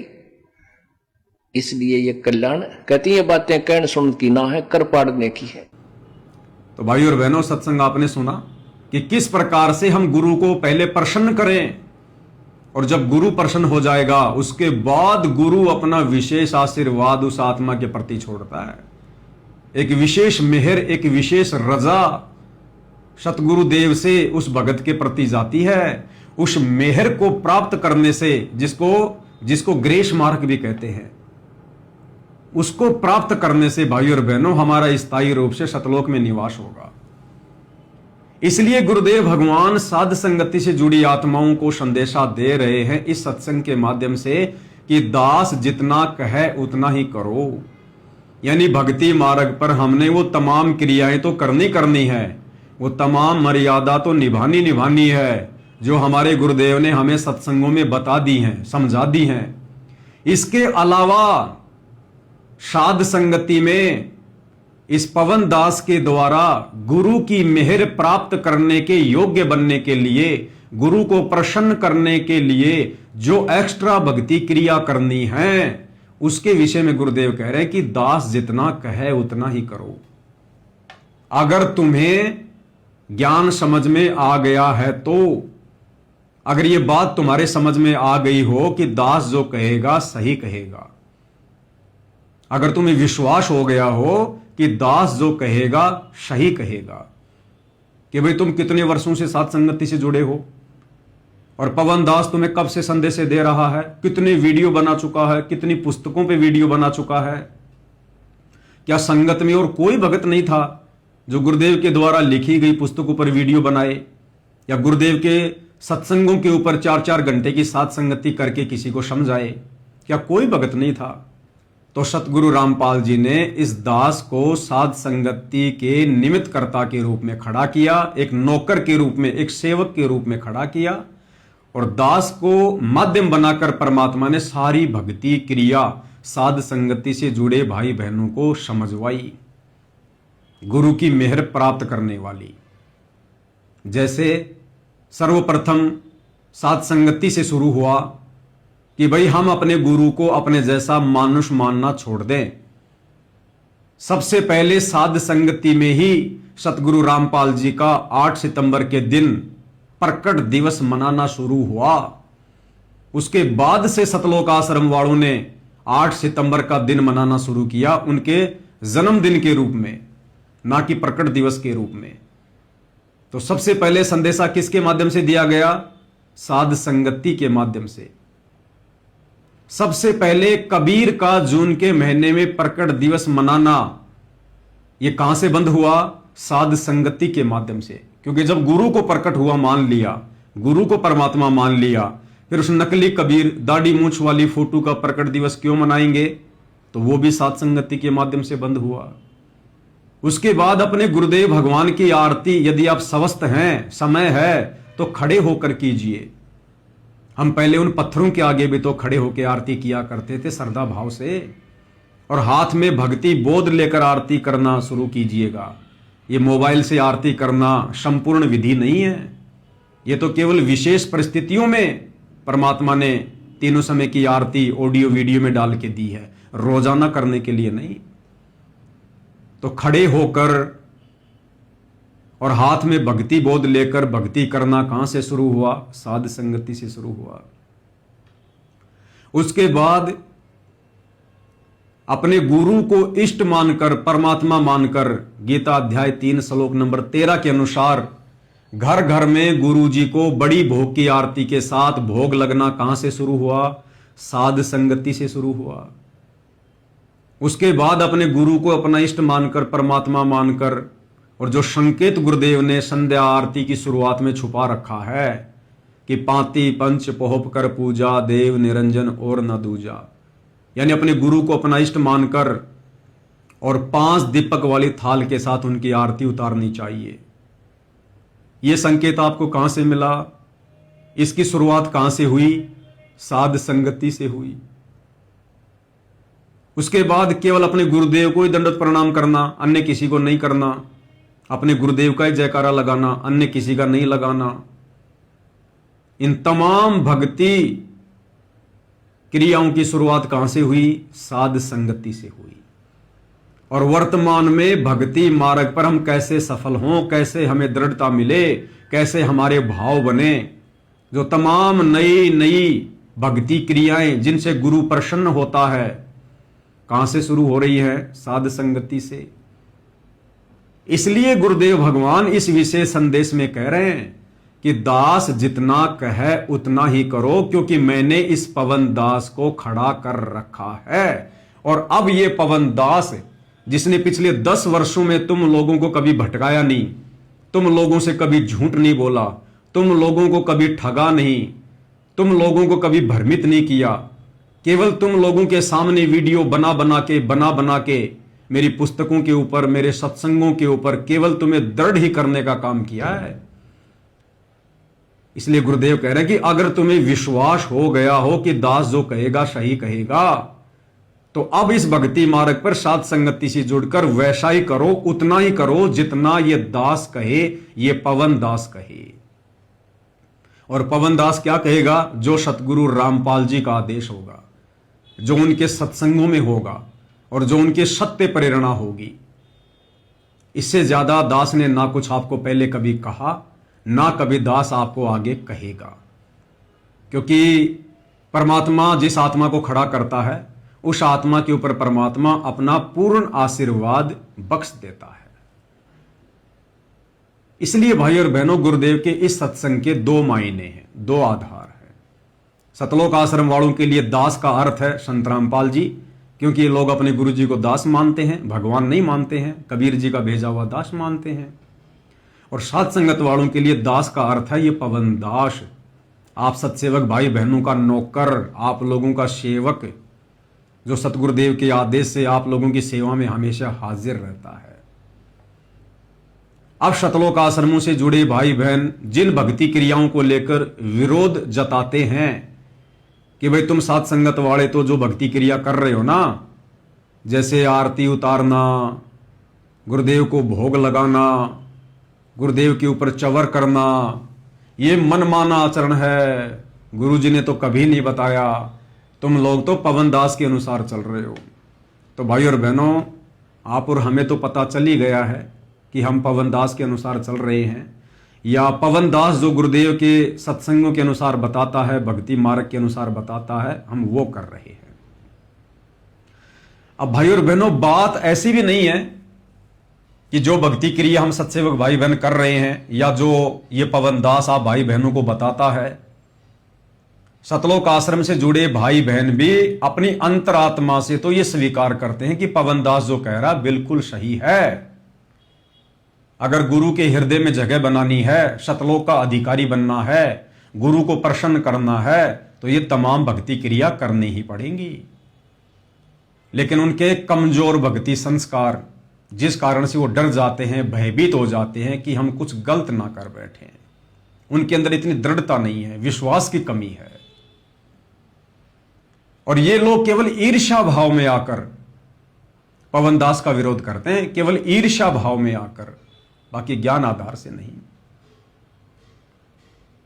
अभी आश्रम से जुड़े भाई बहन किस बात का विरोध करते हैं कि ये पवन दास 5 दीपक वाली थाल के साथ में सुबह शाम गुरुजी की आरती उतारता है, सत्सेवक भाई बहनों को भी उतारने के लिए कहता है, जो कि गलत है, ये सही नहीं है, ये गुरुजी के आदेशों के खिलाफ है, इससे आप लोगों की मर्यादाएं टूट चुकी हैं। तो इन सतलोक आश्रमों से जुड़े नादान भाई बहनों को जब हम सत्सेवक भाई बहन अपने गुरु को इष्ट मानकर उनकी आरती उतारते हैं तो इनको गलत लगता है। और भाई और बहनों, आपने देखा होगा संत रामपाल जी के मान सम्मान के कार्यक्रम में आजकल क्या हो रहा है। आपको गांव धीरणवास का, गांव डाया हिसार का मान सम्मान का कार्यक्रम का एक वीडियो दिखाता हूं। और अब तो यह भी क्लियर हो चुका है कि यह तमाम कार्यक्रम कौन आयोजित करता है। गांव वाले तो करते नहीं, सतलोक आश्रम वाले करते हैं। तो संत रामपाल जी के उन कार्यक्रमों में, उन सत्संगों में जब संत रामपाल जी की फोटो को स्टेज पर लाया जाता है तो वो गांव की लड़कियां थाल में दीपक रखकर संत रामपाल जी के मुकुट पर फूलों की वर्षात करते हुए और एक थाल हाथ में लेकर उसमें दीपक रखकर आरतियां उतार रही हैं। वो लड़कियां संत रामपाल जी की आरती उतार रही हैं। अरे वही क्रिया तो हम कर रहे हैं, हम सत्सेवक भी तो वही कर रहे हैं। वो लड़कियां भी गुरु की आरती उतार रही हैं, हम सत्सेवक भी अपने गुरु की आरती उतार रहे हैं। तो उन लड़कियों के द्वारा जो आरती उतारी जा रही है, और आरतियां कौन उतरवा रहे हैं? यही सतलोक आश्रम वाले उतरवा रहे हैं।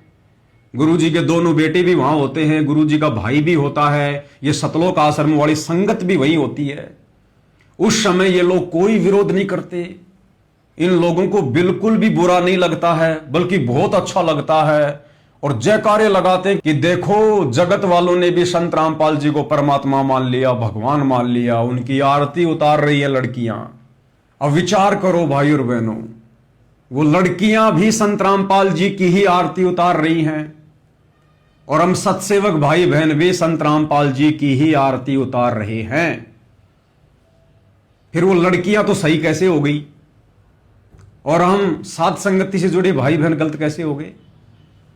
ये सतलोक आश्रमों से जुड़ी नादान संगत उन लड़कियों का विरोध क्यों नहीं करती, उल्टा जय जयकार करती है कि हां बिल्कुल सही कर रही हैं।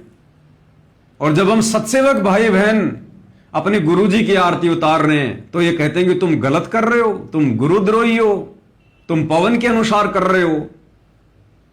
तो भाई और बहनों, ज्ञान आधार से हम जो कर रहे हैं बिल्कुल सही कर रहे हैं।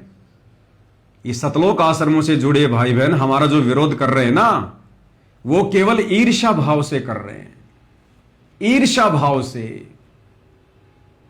बाकी ये क्रिया गलत नहीं है। अगर ये क्रिया गलत होती, गुरु की आरती उतारना, तो यही नादान संगत उन कार्यक्रमों में बैठी रहती है जब वो गांव की लड़कियां संत रामपाल जी की आरती उतारनी है। अगर वो आरती उतारना गलत होता तो ये नादान संगत उस समय क्यों नहीं बोलती, उस समय विरोध क्यों नहीं करती कि तुम जो कर रहे हो ये गलत कर रहे हो, ये गुरु जी का आदेश नहीं है। अरे गुरु का परिवार ही करवा रहा है, तुम संगत वाले भी वहीं बैठे बैठे जय जयकार करते रहते हो कि बहुत अच्छा, बहुत अच्छा, बहुत बढ़िया। तो फिर हम सत्सेवक कैसे गलत हो गए? वो भी गुरु की आरती उतार रहे हैं, हम भी गुरु की आरती उतार रहे हैं। तो भाई और बहनों, ये ईर्ष्या भाव बोल रहा है, ये नादानी बोल रही है, ये मूर्खता बोल रही है, ये भेड़ चाल बोल रही है। हम सत्सेवक भाई बहन गलत नहीं हैं, हम वो कर रहे हैं जो वर्तमान में पूरी संगत को करना चाहिए। हम गुरु की मेहर प्राप्त करने के लिए, गुरु को प्रसन्न करने के लिए ये तमाम भक्ति क्रिया करके ये दिखाना चाहते हैं कि हमने अपने गुरु को परमात्मा मान लिया। हालांकि गुरु को तो पता है कि किसने मान लिया और किसने नहीं मान लिया, लेकिन सत्सेवकों के माध्यम से इस प्रकार की भक्ति क्रिया करवाकर परमात्मा आप सतलोक आश्रमों से जुड़े नादान भाई बहनों तक भी संदेशे पहुंचाना चाहते हैं कि नादानो, तुम क्या कर रहे हो? तुम भी वही करो जो मेरे सत्सेवक बच्चे कर रहे हैं, अन्यथा पीछे रह जाओगे देखा देखी में, भेड़ चाल में। अब संगत वाले ये भी कह सकते हैं कि भाई वो तो गांव वाले हैं, वो तो जगत वाले हैं, वो तो कुछ भी कर सकते हैं। तो ये कहना भी उचित नहीं है। भाई करवा कौन रहे हैं? जगत वाला कल को आकर उसी स्टेज पर हाथ में गोबर लेकर संत रामपाल जी के मुंह पर लेपेगा तो क्या कोई विरोध नहीं करेगा क्या? अरे वो जगत की लड़कियां हाथ में गोबर लेकर स्टेज पर चढ़कर संत रामपाल जी के मुंह के ऊपर मारेंगी तो आप संगत वाले विरोध करोगे या नहीं करोगे? वहां खड़े हुए संत रामपाल जी के परिवार वाले विरोध करेंगे कि नहीं करेंगे? आप कहोगे हम जरूर विरोध करेंगे, हमारे गुरु के मुंह के ऊपर गोबर थोड़ा ना मारने देंगे, क्योंकि गोबर लगाना तो गलत है। तो इसी प्रकार अगर वो आरती करना गलत होता जो गांव की लड़कियां कर रही है तो तुम लोग विरोध करते ना, लेकिन तुम लोगों ने विरोध नहीं किया, तुम लोगों ने हृदय से स्वीकार कर लिया। अब ये बहाना नहीं चलेगा कि वो तो जगत वाली हैं, वो तो जगत वाली हैं। अगर तुम्हारी ये बात भी मान ली जाए कि चलो वो तो जगत वाली लड़कियां थी इसलिए तुम लोगों ने विरोध नहीं किया, तो फिर हम सत्सेवकों का विरोध क्यों कर रहे हो तुम? अरे हम तो तुम्हारी नजर में गुरुद्रोही है ना, हम तो तुम्हारी नजर में भगत है ही नहीं, हम तो गुरुद्रोही है, तो हम भी जगत वाले हो गए। बल्कि गुरुद्रोही तो जगत वालों से भी गया गुजरा हो जाता है। जब तुम्हें जगत वालों की इस आरती उतारने वाली इस भक्ति क्रिया से कोई परहेज नहीं है, कोई नफरत नहीं है, तो तुम्हारी नजरों में हम गुरुद्रोही तो जगत वालों से भी गए गुजरे हैं, फिर हमारी भक्ति क्रिया से भला तुम्हें क्या प्रॉब्लम है? तो ये तुम्हारा ईर्ष्या भाव बोलता है, ये ज्ञान आधार नहीं बोलता है। इससे सिद्ध होता है कि तुम सतलोक आश्रम से जुड़े भाई बहन नादानी में, मूर्खता में अपने कर्म बिगाड़ते हुए हम सत्सेवक भाई बहनों से, अपने ही गुरु भाई बहनों से तुम लोग ईर्ष्या कर रहे हो, तुम्हारे को जलन है। और कहीं ये जलन इतनी ज्यादा ना फैल जाए कि फिर इसका कोई समाधान ही ना निकले। दूसरा, भाई और बहनों, जो ये कहते हैं कि भाई सात संगति वाले तो गुरु की आरती उतारना, गुरु को भोग लगाना, ये पवन दास के कहे अनुसार करते हैं, ऐसा बिल्कुल नहीं है। सात संगति से जुड़ी आत्माएं परमात्मा की विशेष आत्मा है, जिनके भक्ति संस्कार बहुत मजबूत हैं, जो किसी भी बात का निर्णय चुटकियों में कर लेते हैं ज्ञान को आधार बनाकर। यहां भेड़ चाल में भक्ति नहीं होती, देखा देखी में भक्ति नहीं होती है। हम अंध भगत हैं, लेकिन अपने गुरु जी के प्रति आप सतलोक आश्रम वालों की तरह संत रामपाल जी के परिवार के पीछे अंध भगत नहीं है। तो तुम्हारा यह कहना भी गलत है कि आरती उतारना, भोग लगाना, खड़े होके आरती करना, यह गलत है। अरे भैया, तुम सतलोक आश्रमों में जाते हो, 3-3 दिन का पाठ होता है, परमात्मा को भोग लगता है, भोग की आरती बड़ी बड़ी स्क्रीन पे चलती है, प्रोजेक्टर पे चलती है। संत रामपाल जी क्या करते हैं? संत रामपाल जी अपने हाथ में, हम तो खाली 5 दीपक जला रहे हैं, और संत रामपाल जी भोग के समय जो थाल हाथ में लेकर आरती उतारते हैं उसमें तो 7 दीपक है, 7। तो संत रामपाल जी फिर क्या कर रहे हैं? अगर हम सत्सेवक अपने गुरु की आरती उतार रहे हैं, तुम सतलोक आश्रम वालों के अनुसार यदि वो पाखंड है, तो फिर संत रामपाल जी भोग लगाते समय वो थाली हाथ में लेकर 7-7 दीपक जलाकर क्या पाखंड कर रहे हैं क्या? संत रामपाल जी भी फिर तो पाखंडी कर रहे हैं। भाई चेला तो अपने गुरु से सीखेगा, जैसा गुरु करेगा वैसा ही शिष्य करेगा, क्योंकि आश्रम तो एक ट्रेनिंग सेंटर होता है।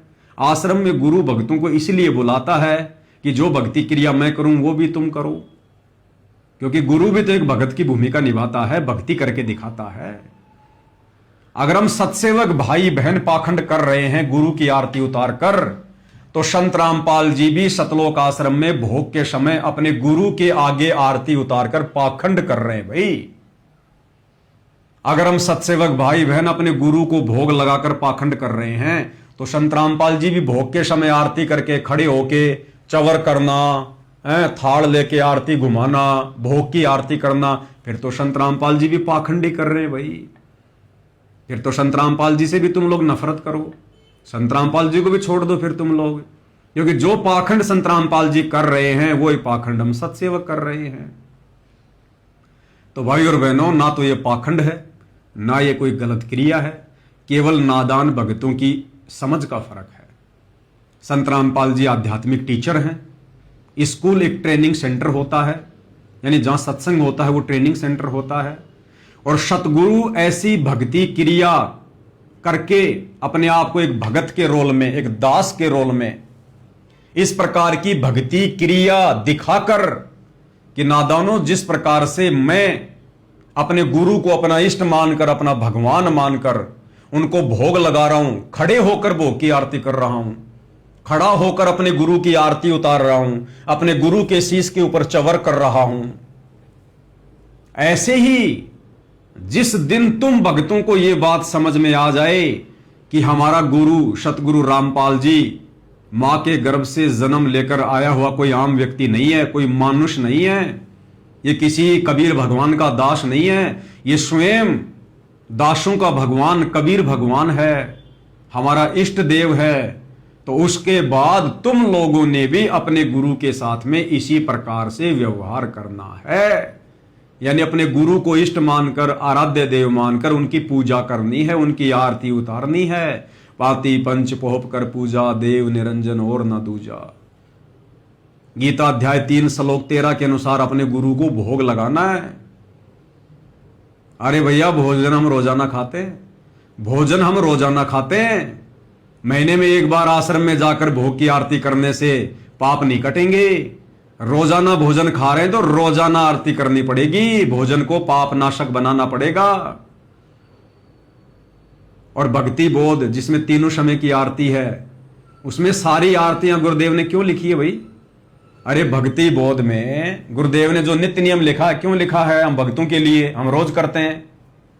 दोपहर की आरती लिखी है, क्यों लिखी है? हम भक्तों के लिए, हम रोज कर रहे हैं। संध्या आरती लिखी है, क्यों? हम भक्तों के लिए, हम सब रोज कर रहे हैं। संध्या आरती के बाद अन्नदेव की छोटी आरती, फिर अन्नदेव की बड़ी आरती क्यों लिखी है? हम भक्तों के लिए, कि भोजन खाने से पहले आरती करो, भोजन खाने के बाद आरती करो। हम सब रोज कर रहे हैं। और उसके बाद फिर भोग लगाने की विधि लिखी हुई है। अब ये भोग संगत क्यों नहीं लगा रही, जब सारी आरतियां हम भक्तों के लिए गुरुदेव ने भक्ति बोध में डालकर हमारे को दे रखी हैं और हम सारी आरती कर रहे हैं, तो फिर भोग की आरती क्यों नहीं कर रहे, जो उसी भक्ति बोध में भोजन खाने के बाद जो बड़ी आरती उसके बाद में जो लिखी हुई है? क्यों? क्योंकि करेगा वही जिसने अपने गुरु को कबीर मान लिया होगा, गुरु को इष्ट मान लिया होगा। और जैसा गुरु ने गुरु को भगवान मानकर हमें आश्रम में आरती करना सिखाया, चवर करना सिखाया, भोग लगाने सिखाया, तो इस प्रकार से ये सारी क्रिया अपने गुरु को इष्ट मानकर, कबीर मानकर वही करेगा जिसने वर्तमान में अपने गुरु सतगुरु रामपाल जी को अपना कबीर भगवान मान लिया होगा। अन्यथा नहीं कर पाओगे, और यदि आप करोगे तो वो भक्ति क्रिया आपकी सफल नहीं होगी। इसलिए भाइयों और बहनों, इस नादानी को छोड़ो। बड़ी मुश्किल से असंख्य जन्मों के बाद ये बिल्ली के भाग का छिक्का टूटा है। परमात्मा ने इस कलयुग की बिचली पीढ़ी में हमें मनुष्य जन्म दिया है, अपनी शरण में लिया है, और ये अनमोल भक्ति बख्शी है जो दुनिया में किसी के पास नहीं है, मोक्ष दिलाने वाली भक्ति। और इस भक्ति मार्ग पर भी यदि आप भेड़ चाल में चलोगे, गुरु के परिवार के पीछे भेड़ चाल में चलोगे, अपने कोऑर्डिनेटरों के पीछे भेड़ चाल में चलोगे, तुम कैसे भक्ति मार्ग पर सफल हो पाओगे? अरे हमने नाम दीक्षा भक्ति की शुरुआत गुरु के परिवार को देखकर नहीं की, किसी कोऑर्डिनेटर को देखकर नहीं की। हमने गुरु का ज्ञान सुनकर, ज्ञान को समझकर, गुरु से उपदेश लेकर की है। तो हमने भक्ति मार्ग पर अगर सफल होना है तो गुरु भगवान को देखकर चलना पड़ेगा, गुरु के आदेशों के अनुसार चलना पड़ेगा, जो आदेश गुरुदेव ने सत्संगों में दे दिए हैं। संत कभी किसी को अलग से ट्रेनिंग नहीं देता, अलग से आदेश नहीं देता। संत ने जो भी आदेश देना होता है सार्वजनिक तौर पर अपने सत्संगों में देता है, पुस्तकों में देता है। तो गुरुदेव ने हमें तमाम प्रकार के आदेश दे रखे हैं, और हमने सत्संग रूपी आदेशों को आधार बनाकर ही भक्ति सफल करनी पड़ेगी। कल को गुरुदेव भगवान सतलोक चले जाएंगे, फिर कहां से आदेश लाओगे? क्या उस समय भी गुरु के परिवार के पीछे अंधे होके चलोगे, कोऑर्डिनेटरों के पीछे अंधे होके चलोगे? जो गुरु का परिवार, जो कोऑर्डिनेटर तुम्हें वर्तमान में ही गुरु के रहते सहते काल के मुंह में झोंक रहे हैं, तुमसे तमाम प्रकार की गंदी राजनीति करवा रहे हैं, दुनिया भर के उल्टे उल्टे भक्ति विरुद्ध कर्म करवा रहे हैं, तो गुरु के जाने के बाद वो तुम्हें कहां से सतलोक का रास्ता दिखा देंगे? अरे कैसे तुम्हें सतलोक मिल जाएगा? गुरु के सतलोक जाने के बाद तो तुम सतलोक जा ही नहीं पाओगे। हमारे पास में मौका ही सतलोक जाने का तब तक है जब तक गुरु भगवान धरती पर है। तो हमने तो इस कदर भक्ति करनी है, इस कदर गुरु को समर्पित होना है, इस कदर मर्यादाओं में रहना है, इस कदर हमने गुरु को राजी करना है। राजी कर सतगुरु रूठे नू, कि सतगुरु रामपाल जी भगवान धरती पर रहते सहते हम आत्माओं को सतलोक में भेज दे, हमारा शरीर छुड़वा दे। उसी के लिए भाई और बहनों, साध संगति से जोड़कर परमात्मा जिन जिन आत्माओं को सतलोक लेकर जाना चाहते हैं, उन आत्माओं से इस प्रकार की भक्ति क्रिया करवा रहे हैं। क्योंकि भक्ति मार्ग पर यदि आपने सफल होना है तो सबसे पहला मूल मंत्र है गुरु को ही भगवान मानना, गुरु को ही परमात्मा मानना। हृदय से, आत्मा से, ज्ञान आधार से आश्रम वालों की तरह खाली जुबान से नहीं, देखम देखा नहीं कि गुरु का तो जयकारा लगा रहे हैं, सतगुरु रामपाल जी भगवान की जय, और भगवान मानते हैं फिर जून के महीने में दाढ़ी मूछ वाले कबीर को उसका प्रगट दिवस मनाकर गले में दो दो भगवानों की फोटो डाल के रखते हो। आत्मा एक है, उसका परमात्मा भी एक ही है। आप सतलोक आश्रम वाले भाई बहन अपने भगवान को पहचान नहीं रहे अभी। अगर पहचान रहे होते तो विशेष संदेश के माध्यम से गुरुदेव ये ना कहते कि पुण्यात्माओं पहले तुम तो पहचानो अपने भगवान को, बाकी दुनिया को तो फिर हम बाद में पहचान करवा देंगे। तो क्या कह रहे हैं गुरुदेव, किसको कह रहे हैं कि पहले तुम तो पहचान लो अपने भगवान को? तो सतलोक आश्रमों से जुड़े भाई बहनों को गुरुदेव कह रहे हैं कि पहले तुम तो पहचान लो अपने भगवान को, यानी कबीर कौन है। क्योंकि अभी तक नादान संगत केवल दाढ़ी मूछ वाली फोटो को कबीर मान रही है। इसलिए संत रामपाल जी कह रहे हैं कि नादानो, तुमने अपने गुरु को अभी तक कबीर नहीं माना, इसलिए पहले तुम तो मान लो, पहले तुम तो पहचान लो अपने भगवान को कि असल कबीर कौन है, संत रामपाल जी हैं या वो दाढ़ी मूछ वाली कबीर की फोटो वो कागज का टुकड़ा है। ये सत्संग भी सुन लो, एक बार सुनो। अब समझ लो मेरे बेटा बेटियों, इसने बने बढ़ाए ने खोइयो मत ना। बढ़ना बड़ा कठिन है, खोना तो आसान है। और उस धड़ी की कृपा देखो, उस परम पिता की कितने नेक, कितनी प्यारी आत्मा हुआ, कहां से अमृत पिला रहा आपको। अपने भगवान ने तुम तो पहचान लो, बाकियों को पहचान हम करावांगे क्योंकि वो भी उसी के बच्चे। अपने भगवान ने तुम तो पहचान लो, बाकियों को पहचान हम करावांगे क्योंकि वो भी उसी के बच्चे। अपने भगवान ने तुम तो पहचान लो, बाकियों को पहचान हम करावांगे क्योंकि वो भी उसी के बच्चे। सब सहयोग दो, परमार्थ करो, परमार्थ में हानि का देरी होती। तो सुना क्या कह रहे हैं गुरुदेव कि पहले तुम तो पहचानो अपने भगवान को। तो क्या संगत ने अभी तक अपने भगवान को नहीं पहचाना? क्या संगत को अभी तक ये नहीं पता चला कि कबीर भगवान कौन है? ये तो सारी संगत जानती है कि दाढ़ी मूछ वाला कबीर भगवान है, दाढ़ी मूछ वाला कबीर भगवान है। सबके घरों में दाढ़ी मूछ वाले कबीर की फोटो रखी है, सतलोक आश्रमों में बड़ी बड़ी फोटोएं रखी हैं। फिर कौन से कबीर भगवान के लिए कह रहे हैं वो भगवान है? फिर गुरुदेव कौन से भगवान को पहचानने के लिए कह रहे हैं? गुरुदेव कहना चाहते हैं, नादानो, ये कागज का टुकड़ा, ये दाढ़ी मूछ वाली फोटो कबीर भगवान नहीं है, तुम्हारा सतगुरु है असली कबीर भगवान। इसलिए गुरुदेव आश्रम वालों को कह रहे हैं कि पहले तुम तो पहचान लो अपने भगवान को, बाकी दुनिया को तो पहचान फिर हम करवा देंगे। तो भाई और बहनों, केवल साध संगति से जुड़े सत्सेवक भाई बहनों ने वर्तमान में जिंदा कबीर, असली कबीर, समर्थ कबीर संत रामपाल जी को पहचाना है। बाकी धरती पर किसी ने नहीं पहचाना। और जब पहचान लिया तो फिर आरती किसकी उतारेंगे? कबीर भगवान की, संत रामपाल जी की। भोग किसको लगाएंगे? कबीर भगवान को, सतगुरु रामपाल जी को। चवर किसके ऊपर करेंगे? कबीर भगवान को, सतगुरु रामपाल जी को। एकमात्र दंडवत किनको करेंगे? कबीर भगवान को, सतगुरु रामपाल जी को। एकमात्र जयकारा किसका लगाएंगे? कबीर भगवान का, सतगुरु रामपाल जी का। और घर में फिर आसन किसका लगाएंगे? कबीर भगवान का, सतगुरु रामपाल जी का। तो भाई और बहनों, बातें बहुत हैं, समय कम है।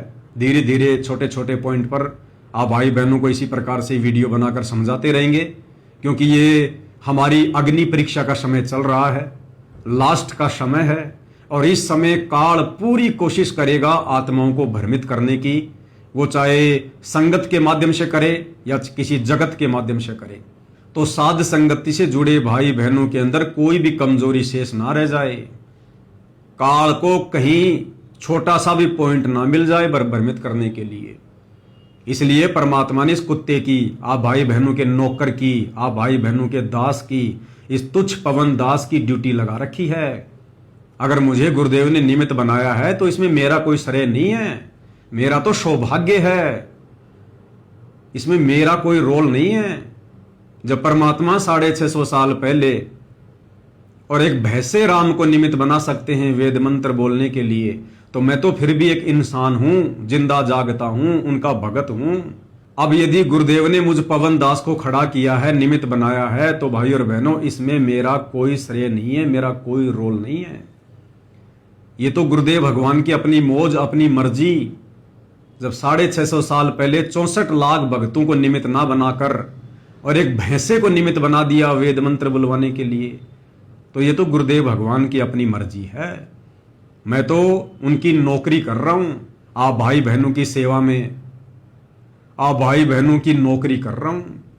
मुझे इस बात का कोई घमंड नहीं है, कोई अहंकार नहीं है। और जिस दिन आ गया उस दिन भैया मेरे जैसे नौकर भगवान के पास में अरबों खरबों है, कमी नहीं है। वो तो मिट्टी के डले को उठाकर अपना काम करवा देगा, उसे भक्तों की भी जरूरत नहीं है। तो भाई और बहनों, आप और हमने केवल भक्ति मार्ग पर आगे बढ़ना है।